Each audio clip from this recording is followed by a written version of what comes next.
ሰላም ጤና ይስጥልኝ አድማጭ ተመልካቾቻችን የጽናት ሚዲያ ቤተሰቦች እንደምን ቆያችሁ እንደምን አረፈዳችሁ እኔ ሰላም ነኝ በቅድሚያ እንግዲህ ሰላምታችን ያቀረብን የጽናት ፕሮግራማችን ጀምረናል ለተሰንበት ዛሬ በዋናነት ፕሮግራም በያመጣውት የጽናት ቤተሰብ ሶስት በጣም መሰረታዊ ጉዳይ የሆኑ ጉዳዮች ላይ በተለይ ኢትዮጵያ ውስጥ ያለው የፖለቲካ አውድ ምን እንደሚመስል የተወሰነ መዳስ ያስፈልጋል ያልኩትን ሶስት ነጥቦች ይዣለሁ አቶ ታዬ ደንዳ የ7 ዓመት ከ2 ወር እስራት ተፈርዶባቸዋል። የቀድሞ የሰላም ሚኒስቴር ዴታ እና የኦሮሚያ ምክር ቤት አባል አቶ ታዬ ደንዳ ጥፋተኛ በተባሉበት ክስ የ7 ዓመት ከ2 ወር እስር ተፈርዶባቸዋል። የመንግስት ከፍተኛ ባለስልጣንና የክልል ምክር ቤት አባል የነበሩት አቶ ታዬ ደንዳ ህገወጥ የጦር መሳሪያ ይዞ በመገኘት እንዲሁም ፍርድ ቤት ትዕዛዝ ሳይኖራቸው በቤታቸው ውስጥ አንድ ታጣፊ ክላሽንኮቭ ጠመንጃ ከ60 ጥይቶች ጋር ተገኝተውባቸዋል በሚል ክስ ነው የተፈረደባቸው። እንደማሳያም ስለሚጠቅሙ እንወያይበት ብዬ ነው። አንዱ በጣም አስገራሚ የሚያደርገው የታዬ ደንዳ 7 ዓመት ፍርድ ነው። እንግዲህ ታዬ ደንዳ የሰላም ሚኒስትር በመሆን በከፍተኛ የመንግስት ባለስልጣን ላይ የነበረ ሰው ነው። ይሄ ሰው በዋናነት ኃላፊነቱን ሊያስቀጥል የሚችልበት እድሎች በጣም ሰፊ ነው። ዋናው የሚያስፈልገው ህሊናው የተደፈነ መሆን ነው። በለጠ ሞላ መሆን ብቻ ነው። እንግዲህ በለጠ ሞላ ከአብን መጥቶ የብልጽግና ስራ አስፈጻሚ ውስጥ ሚናው ምንድነው ከተባለ ሚናው የመላላክ ሚና ነው። ምክንያቱም የሥርዓቱ ታማኝ አገልጋይ የሚባል ሰው አይደለም፣ ወይም የሥርዓቱ ባለቤቶች አይደለም። የሥርዓቱ ባለቤት ኦህዴድ ነው። ስለዚህ ኦህዴድ ዋናው የሥርዓቱ ስኳዱ ዋናው ምሰሶ ስለሆነ የሽመልስን ያህል በለጠ ያዳነችን ያህል በለጠ ላገዛዙ ታማኝ አይደለም። ስለዚህ አገዛዙ በለጠን የሚመለከተው በምንድን ነው? በታማኝነት ካልሆነ በተላላኪነት ነው። ስለዚህ ከአማራ አካባቢ ሰዎችን አሰልፌያለሁ። የአማራ ልሂቃንም በዚህ መንግስት ውስጥ ተሳትፈዋል፣ ውክልናቸው ተጠብቀዋል። ስለዚህ በእኛ መንግስት ውስጥም አሳታፊ ነን፣ አካታች ነን የሚለውን ለማሳየት ብቻ የሚጠቀሙበት ነው። ታዬ ደንዳ ግን የሥርዓቱ ባለቤት ነው። የሥርዓቱ ባለቤት ሆኖ የተሰጠው ፖዚሽን ደግሞ በለጠንም ሊያዘው የሚችል ብርሃኑንም ሊያዘው የሚችል ፖዚሽን የሰላም ሚኒስትር ተብሏል። እሱ ብቻ ሳይሆን የሥርዓቱ ቁንጮ ከሆኑ ሰዎች ጋር ተለይቶ የሚታይ አይደለም። ቀደም ሲል የነበረው ታሪክ እና ፕሮፋይል የታየ ስለሚታወቅ በተለይ ዋና ተብሎ ብልጽግና ውስጥ ሊጠሩ ከሚችሉ ሰዎች ውስጥ ታዬ ደንዳ መመደብ የሚችል ሰው ነበር። ግን በታዬና በበለጠ መካከል ያለው ልዩነት ምንድን ነው ከተባለ ያለው ልዩነት የህሊና ሚዛን፣ የህሊና መሰረት፣ የሞራል ጉዳይ ነው። እና ፖለቲካ ወዴት ነው የሚሄደው ብሎ ታዬ ጠየቀ። ምንድን ነው የጠየቀው? አብይ አህመድ እንደዚህ አይነት ገዳይ፣ እንደዚህ አይነት ጨካኝ፣ በሰው ደም የምትነግድ አትመስለኝም ነበር፣ አሁን ግን ተረድቻለሁ ነው ያለው። ይሄንን በመናገሩ ታዬ ምን ሆነ? ታዬ ይሄንን በመናገሩ ከኃላፊነቱ ታገደ፣ ከብልጽግና ታገደ። ግን ታዬ በዚህ አላበቃም። እንደውም የተለያዩ መረጃዎችን ታዬ አወጣ እና የታዬ ዋናው መናገር የፈለኩበት የሞራል ሚዛን ይሄንን መረጃ በማውጣቱ ምንድነው ስርዓት ውስጥ የተፈጠረው? በብልጽግና ውስጥ ምን ተፈጠረ? አብይን በዋናነት ያሰጠው ታዬ ነው። በሁለት መሰረታዊ ጉዳዮች ላይ ትልቅ የታሪክ ማስረጃ ሆነው የሚቀመጥ ጉዳዮችን አወጥቷል። አንደኛው የጦርነት አስጀማሪው ማን እንደነበረ፣ በተለይ ከህወሓት ጋር የነበረውን ጦርነት አብይ ለምን እንደሚፈልገው አንደኛ ፍላጎቱን፣ ሁለተኛ ይህንን ጦርነት ቀስቃሽ በሆነ የፕሮፓጋንዳ ዲስኮርስ ጦርነቱን ለማስጀመር የሄደበት ርቀት ታዬ ምስክርነቱን ሰጥቷል። ሁለተኛው አጠፋዋለሁ የሚለውን ህዝብ ደግሞ ለታዬ ነግሮታል። በዋናነት የአማራን ህዝብ እያጠፋሁት ነው። የብአዴን ተላላኪዎችንም ደግሞ ምን አድርጎ እንደሚያያቸው ታዬ ሲናገር እንዴት ከጠላቶቻችን ጋር ትደዋውላለን?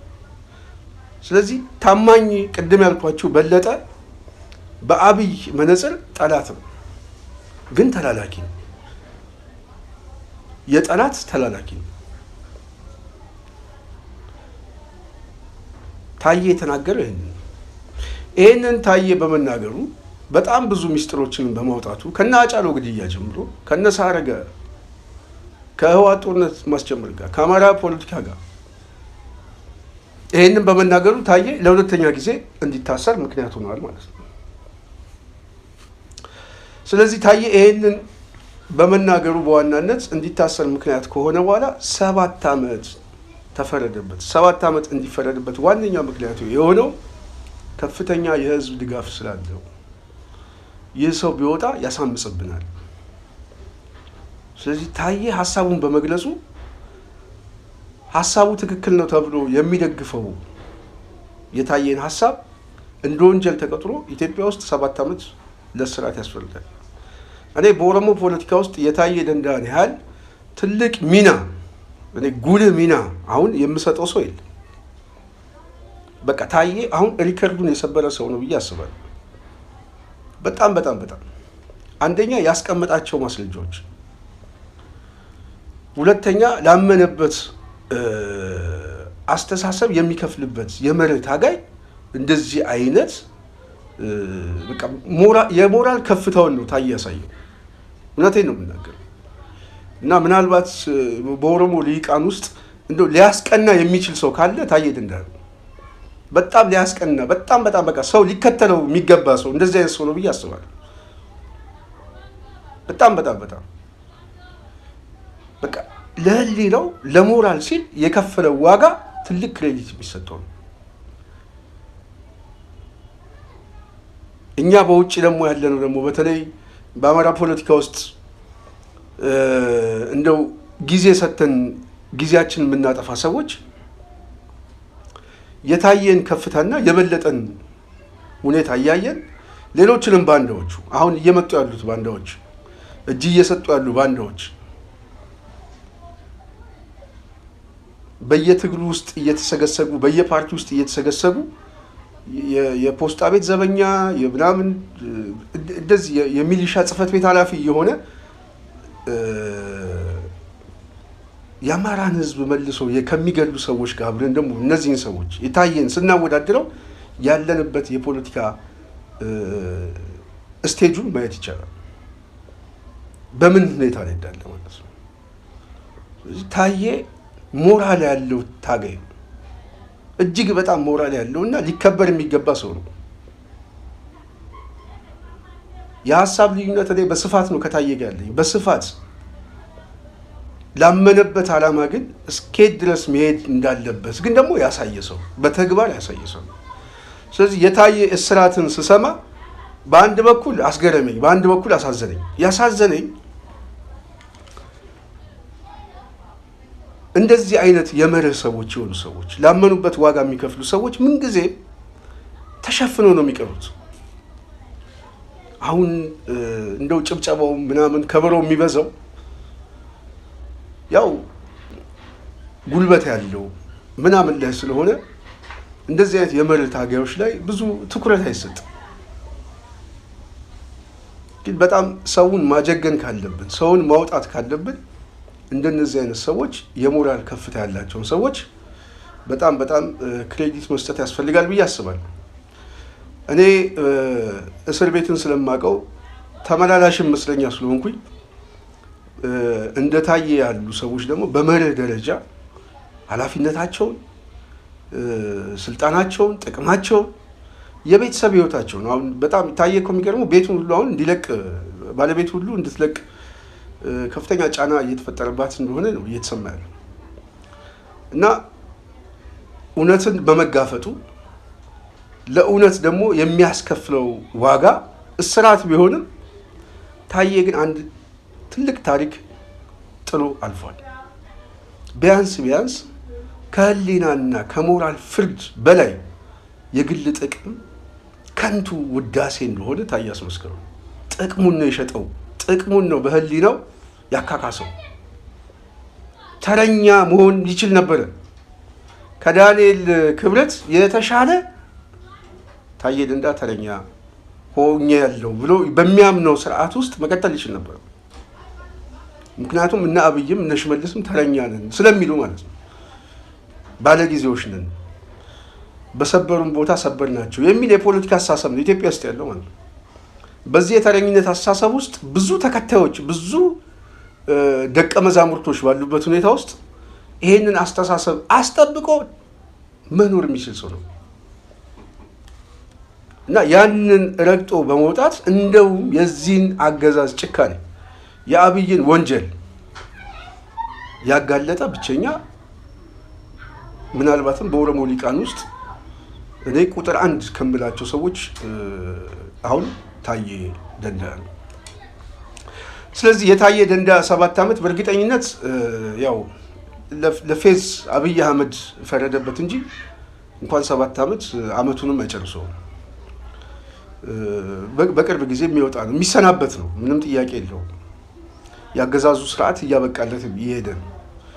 ግን የታዬ ሞራል ከፍታ ግን እኔ ምናልባት በወደፊት የፖለቲካ ህይወቱ ላይ ይሄ የሞራል ከፍታ አስጠብቆ መሄድ አለበት ብዬ አስባለሁ። በቃ ይሄ ነው ደግሞ ይሄንን ሊያደርገው እንደሚችል በተግባር ስላሳየ ዛሬ ይሄንን ያሳየ ታዬ ደንዳ ነገ ጠዋትም ከዚህ የተለየ አመለካከት አለው ብዬ አላስብም። ስለዚህ ምንም እንኳን የተለየ የፖለቲካ ልዩነትና መስመር ቢኖረንም ላመነበት ጉዳይ ግን በትክክለኛ መስመር ላይ የሚገኝ ሊቅ መሆኑ በጣም እኔ ከልብ ነው የማከብረው፣ ከልብ እና በጣም የጀግና ሽልማት ነው እንጂ እስራት ነው ብዬ አላስብም። 7 ዓመት የሚል የጀግና ሽልማት ነው። በዛ ደረጃ ታዬን እናስታውሰዋለን ብዬ አስባለሁ። ከዚህ በፊት በጣም ድንጋይ ስንወራወር የነበረው ከታዬ ደንዳ ጋር ነበረ። ዛሬ ግን አብዛኛውን አንገቱን እንዲደፋ አስደርጓል እና በጣም የሚገርም ነው የታዬ ጉዳይ። ስለዚህ እኛም እንደ ጽናት ሚዲያ የታዬን ጉዳይ ይመለከተናል። ሁሉ ጊዜም ድምፁን ማሰማት ግዴታ አለብን ብዬ አስባለሁ። ሁለተኛው የጽናት ሚዲያ ቤተሰብ ፈምስ ሰግጥ የሚል መግለጫ ተሰጥቷል። እንግዲህ ዛሬ ይህንን ማንሳት የተፈለግነው ያው እንግዲህ ማህበራዊ ፖለቲካችን በምን ሁኔታ ላይም እንዳለ የሚያሳይ ነው። በፈምስና ሰግጥ ላይ እነ አርቲስት ሰራዊት ፍቅሬን የሚያክል ትላልቅ ሰዎች ሁሉ ተገኝተው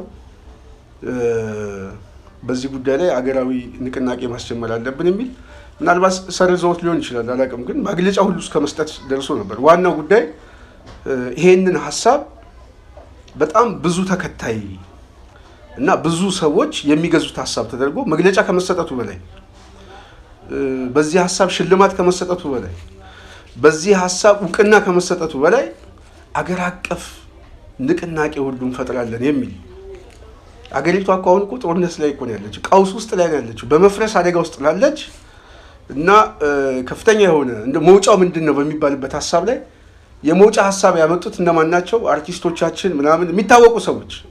በምን አይነት የድንቁርና ፖለቲካ ውስጥ እኮ እንዳለን የምናየው የሞራል ዝቅጠታችን ራሱ ማለት ነው። እነዚህ ሰዎች ናቸው በማስታወቂያው በአድርባይነቱ ራሳቸውን የትወናው ኃይል የመድረኩ ባለቤት ሆነው የሚያዩት ሰዎች እነ ሰራዊት ናቸው በዙሪያቸው የተሰበሰቡ። እኔ ኢትዮጵያ አርቲስት ምናምን የሚባለው ላይ በጣም ብዙ ጥያቄ ስላለኝ አርቲስት አለ ብዬ አላስብም። አድርባይ ነው ያለው፣ ሆዳም ነው ያለው፣ ተላላኪ ነው ያለው። አገሩን እስኪትፈርስ ድረስ ጠብቆ የሚያይ ጥቅሙን የሚያሳድድ ከመንግስት ጋር ተለጥፎ ራሱን የሚሸጥ ነጋዴ ነው ያለው። እውነት ነው የምናገረው።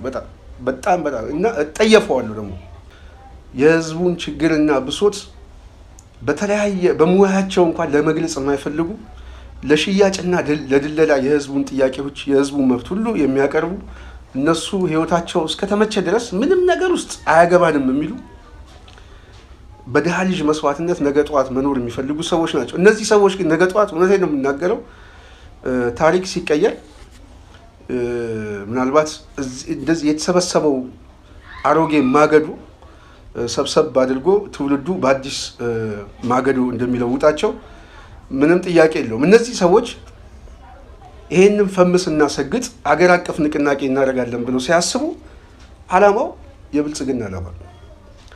ዓላማው ትውልድን የማምከን ዓላማ ነው። ዓላማው አሁን ያለውን የፖለቲካ ውጥረት ማስቀየሻ። ስለዚህ ልጁን ራሱ ሰለባ እያደረጉት፣ አስተሳሰቡ ግን አገር የማፍረስ ዓላማ ነው። ዋነኛው ጥያቄ አገር አፍራሾቹ ተልኳቸው ምንድን ነው? አገር ለማፍረስ የሚያስፈልጋቸውን ስራ ሁሉ እየሄዱ ነው።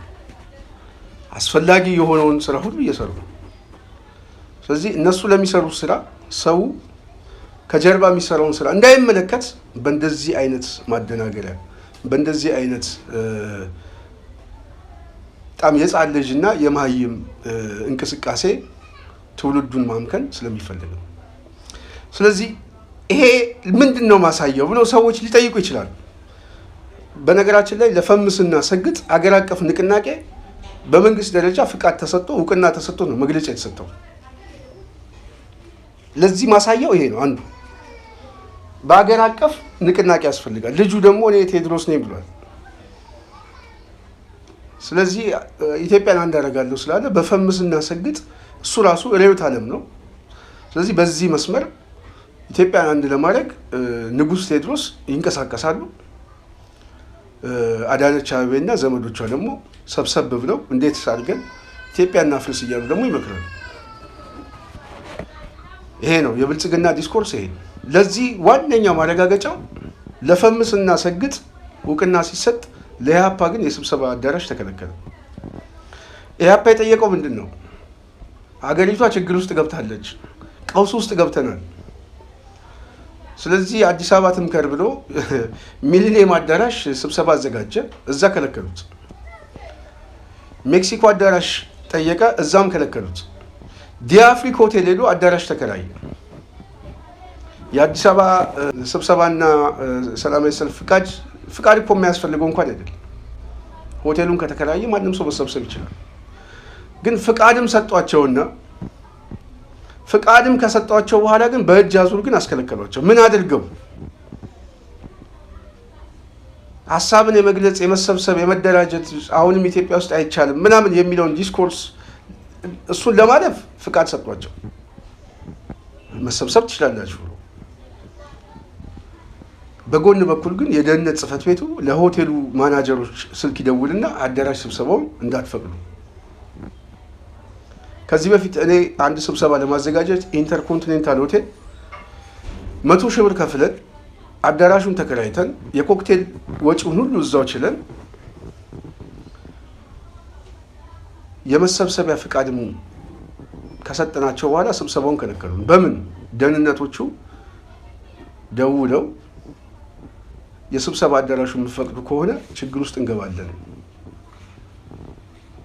ስለዚህ አደጋ ውስጥ ስለምንገባ ስብሰባውን ከልክሉ ተብለው ተነግሯቸው በቀጥታ ከላይ የመጣ ትእዛዝ ተብሎ ተከለከለ። ኢህአፓ በተመሳሳይ የሆነ አዳራሹን ተከራየ፣ ግን ከላይ በመጣ ትእዛዝ ግን ተከለከለ ማለት ነው። ለፈምስና ሰግጥ ግን አገር አቀፍ ንቅናቄ ግን ፍቃድ ሰጥቷቸዋል። እንግዲህ አማራ ክልል ሄዶ ሰው እየሞተና በጦርነት ውስጥ ባለበት ሁኔታ ላይ እዛ ሄደን እንደዚህ አይነት ቅስቀሳ እንቀሰቅሳለን ብለው የሚያስቡት እነዚህ አድርባይ አርቲስቶች ናቸው። አንድም ቀን በየቀኑ ለሚሞተው ሰው ሀዘናቸውን እንኳን ገልጾ አያውቁም። አንድም ቀን አገሪቷ ወደ ቀውስ ውስጥ እየገባች ነው፣ እባካችሁ ሰላም ይፈጠር ብለው ሀሳባቸውን ገልጾ አያውቁም። አንድም ቀን ኢትዮጵያ ውስጥ ያሉ አርቲስት በሙሉ አንድም ቀን እንደ ምሳሌ አንድ ልጅ አለች፣ የአርቲስት ቴሌቪዥን ዋና ስራ አስኪያጅ መሰለችኝ። ከዚህ በፊት የኮሊደር ልማት ጋር በተያያዘ የተነሱ ሰዎችና በድንጋጤ የሞቱ ሰዎች አስመልክቶ ጽፋ ታሰረች። እሷም ከዛ በኋላ ጠፋች። ግን ቢሆንም እኮ እስሩን እኮ መጋፈጥ እኮ የሚቻለው እውነታውን እያስቀመጡ ነው።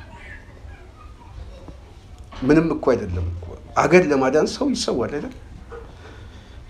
ኢትዮጵያ ውስጥ ያለው አርቲስት ግን በዚህ ደረጃ እየተጋፈጠ አገሩን ማዳን ሲገባው አገር ለማፍረስ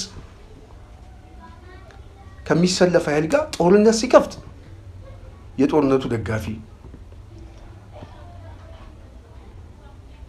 በተመሳሳይ የፕሮፓጋንዳ ሲሰራሰራ የፕሮፓጋንዳው ማሽን ሆነው ዛሬ አብዛኛው አድርባይ ሆነው እየተንቀሳቀሰ ነው ያለው እና እኔ በዚህ መግለጫ ጉዳይ ላይ በጣም የገረመኝ ምናልባት ይህንን ጉዳይ አጥፈውታል መሰለኝ፣ ግን ባያጥፉትም ግን አስተሳሰባቸው በምን ሁኔታ ላይ እንዳለ ማሳያ ስለሆነ ኦህዴድ አሁን ምን እያደረገ ነው? ሌላ ተጨማሪ ጦርነት ለመክፈት ከቻለ አገሪቷን ለማፍረስ ከፍተኛ ስራ እየሰሩ ነው።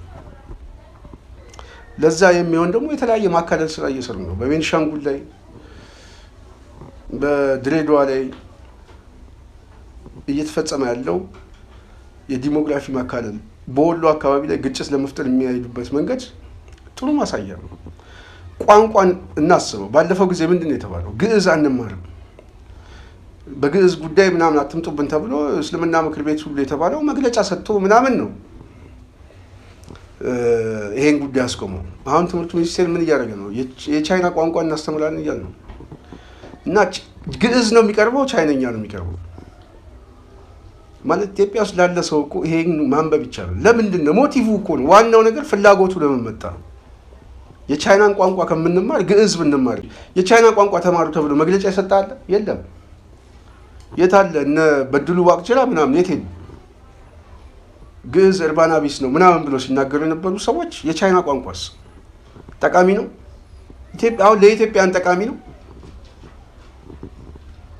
የቱ ነው የሚጠቅመን? የግዕዝ ቋንቋ ማወቅ ነው ወይስ የቻይናን ቋንቋ ማወቅ ነው? እና የራሱን ጌጥ የሚገፋ የባዕድ ጉዳይ ግን ትክክል አድርጎ የሚመለከት ሊቅ ሞቲቭ ምንድን ነው? ፍላጎቱ ምንድን ነው ከተባለ ፍላጎቱ አገር የማፍረስ ትውልድ የመቀየር ጉዳይ ነው። ስለዚህ ከኢህአፓ አዲስ አበባ ትምከር የሚል ጥያቄ ይልቅ ፈምስና ሰግጥ የሚባለው ለመንግስት አስፈላጊ ነው።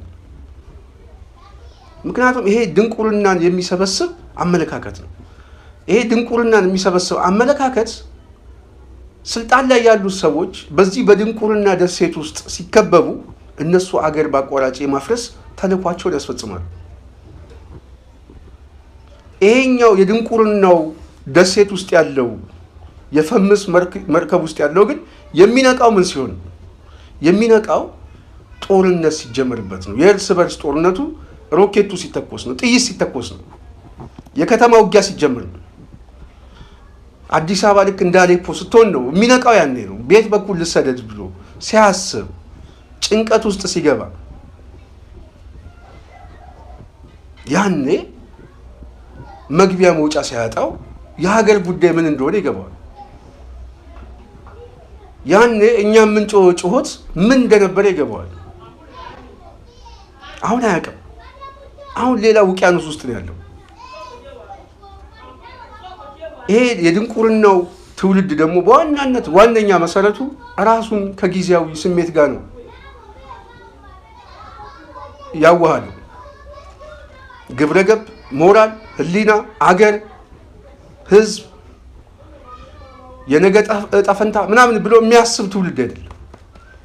ይሄ የሚያስበው በተወሰነ መልኩ ግላዊ ጥቅሙንና ራሱን የሚያስደስትበት የምዕራባውያኑ ተከታይ የሆነ ነው። አሁን ባለፈው ጊዜ ቲክቶክ አዋርድ ምናምን በሚባልበት አልባሳቱን ይዩት፣ የሚለበሰው ልብስ ምናምን። አንድ ልጅማ ራቁቷን ሁሉ በቃ ሆና ምናምን። የለም እኮ ኢትዮጵያ ውስጥ እንደዚህ አይነት ግብረ ገብ አለን? የለም እኮ። ከባህላችን ውጭ እኮ የወጣ እኮ ማህበረሰብ እየተፈጠረ ነው። ይሄ ደግሞ ለዚህ ግብረ ገብ ደግሞ መኪና ያሸልማል ምናምን፣ ገንዘብ ያሸልማል። የሞራል ውድቀት ካለ ምንም ችግር የለም ኢትዮጵያ ውስጥ። እንደውም ምክረ ሀሳብ ሁሉ ትጠይቃለህ። አየር ኃይል ይጠይቃል ምናምን ይጠይቃል። እንዴት ነው አየር ኃይላችን ማዘመን የምንችለው በፈምስና ሰግጥ ምናምን። እና ይሄ የእርስዎን ተሞክሮ ይንገሩ። ተሞክሮ ሁሉ የሚሰጥ ልምድ ነው ይሄ ነው። ይሄ የድንቁርናው ቤተሰብ እሱ ደንቁሮ ዛሬ እሱ ከሚናገረው በላይ ሌሎቹ ስለዚህ ጉዳይ ቢናገሩ አንድና ሁለት ሰው አይከተላቸው። ስለዚህ በዚህ ውስጥ የተጠመደው የድንቁርናው ቤተሰብ በጎን በኩል አገር ማፍረስ የሚፈልጉ ሰዎች ትግራይ ላይ 1 ሚሊዮን ሰው በመግደል አማራ ክልል ላይ የዘር ማጥፋት ወንጀል በመፈጸም ሌላውን ህዝብ ደግሞ ውጠንና ሰልቅጠን ሀገር እናፈርሳለን የሚል አቋም ይዘው ጦርነትን እያዋለዱ ህዝብ እያለቀ በየቀኑ ሰው በገዛ ሀገሩ መኖር አልቻለም። ሬሳ እየቆጠርን ነው።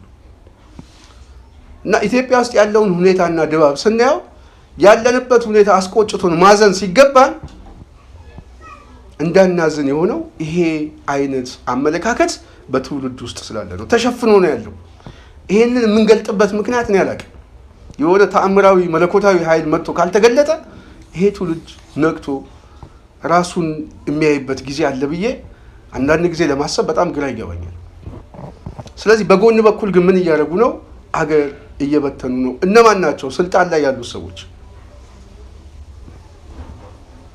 ስለዚህ ይሄ ጉዳይ ወዴት እየሄድን ነው ለሚለው ግልጽ ምላሽ የሚሰጠው የኢህአፓ የስብሰባ ክልከላ ነው። አዲስ አበባ ተጨንቃለች፣ ህዝቡ ተጨንቋል፣ ሀገሪቱ ወደ ማጥ ውስጥ እየገባን ነው ምናምን ብሎ ኢህአፓ እስቲ በዚህ ጉዳይ ላይ እንምከር ሲባል ስብሰባ አዳራሽ ተከልክሎ ሰራዊት ፍቅሬ ምናምን ባሉበት ግን ጋዜጣዊ መግለጫ ተሰጥቶ ፍቃድ ተሰጥቶ በሀገር አቀፍ ደግሞ የድንቁርናው ትውልድ ንቅናቄ እናደርጋለን የሚል መግለጫ ሁሉ ተሰጥቶ ነበር። ይሁት እስቲ ስግጥ ፍምሱርን ምን ያመለክታል? አትሊስት ሙሉ ኢትዮጵያን በመዞር ከአዲስ አበባ ይጀምራል። ስግጥ ፍምሱራችን ኢቨንቱ የሚዘጋጀው የመጀመሪያው አዲስ አበባ ይጀምራል። ከዛ በመቀጠል ሙሉ ኢትዮጵያን ይዞራል።